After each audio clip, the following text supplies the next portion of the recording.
दोस्तों, आपको अगर झट से कंप्यूटर हार्डवेयर के प्रैक्टिकल को सीखना है तो आप सही चैनल पर आए हो। तो चलिए आज हम कुछ नया सीखते हैं।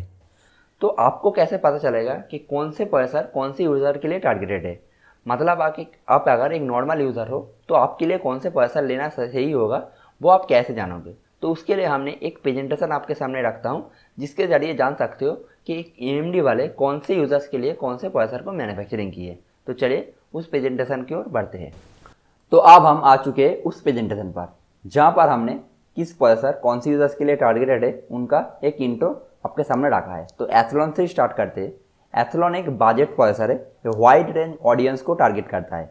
तो आप अगर एक नॉर्मल यूज़र हो और छोटे मोटे कामों को करना पसंद करते हो, जैसे मल्टीमीडिया कॉन्फ्रेंस, लाइट गेमिंग जैसे छोटे मोटे कामों को करना पसंद करते हो, तो आज के लिए इस प्रोसेसर परफेक्ट है। तो नेक्स्ट प्रोसेसर की ओर बढ़ते हैं। ए सीरीज़ के प्रोसेसर। ए सीरीज के प्रोसेसर उस ऑडियंस को टारगेट करता है जिस ऑडियंस को AMD एथलॉन प्रोसेसर टारगेट करता है। मतलब AMD एथलॉन के प्रोसेसर के जैसे ही ए सीरीज प्रोसेसर है, लेकिन ए सीरीज प्रोसेसर के साथ इंटीग्रेटेड ग्राफिक्स दिया जाता है जो एथलॉन के पास नहीं दिया जाता है। तो आप अगर normal gaming, playback, music playback, graphics intensive application जैसे छोटे मोटे कामों को, ग्राफिक्सिंग कामों को करना पसंद करते हो तो आपके लिए ए सीरीज के प्रोसेसर बेहतर है।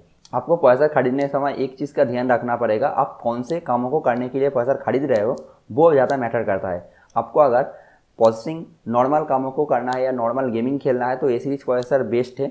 लेकिन आपको अगर थोड़ा बहुत हेवी कामों को करना है तो आप एथलॉन प्रोसेसर के साथ जा सकते हो। तो शायद आप दो प्रोसेसर के बारे में समझ चुके हो। अब हम नेक्स्ट प्रोसेसर की ओर बढ़ते हैं। Apex series.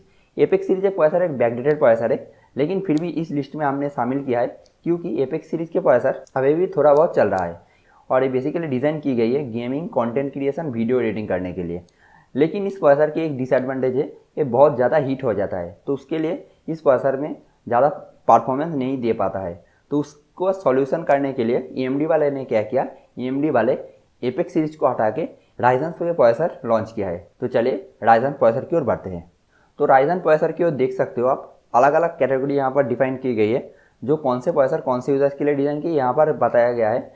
ये राइजन 3 बेसिकली बजट कंज्यूमर के लिए डिज़ाइन की गई है। इसमें वेब ब्राउजिंग से लेकर product application, multimedia consumption, entry level gaming भी आप इस प्रोसेसर के साथ कर सकते हो। उसके बाद आता है राइजन 5 प्रोसेसर। राइजन 5 प्रोसेसर आप देख सकते हो video editing, 3D rendering, multitasking जैसे कामों को करने के लिए उसको बनाया गया है। नेक्स्ट प्रोसेसर आता है Ryzen 7। Ryzen 7 basically video content creation, video editing, 3D rendering, heavy multitasking. Ryzen 5 में थोड़ा बहुत मल्टीटास्किंग आप कर सकते हो। राइजन 7 में उसके ज़्यादा हेवी मल्टीटास्किंग अगर करना है तो राइजन 7 एक बेस्ट प्रोसेसर होगा। उसके बाद आता है राइजन 9 जो प्रोफेशनल कामों को करने के लिए डिज़ाइन की गई है, जो हाईएस्ट लेवल परफॉर्मेंस आपको अचीव कराता है। तो उसमें आप देख सकते हो professional content creation, 3D rendering, virtualisation, scientific stimulation जैसी बड़े बड़े कामों को करने के लिए राइजन 9 के प्रोसेसर को डिज़ाइन की गई है। तो आपको अगर पूरी वीडियो देखनी है तो डिस्क्रिप्शन में उसका लिंक दिया हुआ है, वहाँ पर जाके आप इस पूरे वीडियो को देख सकते हो।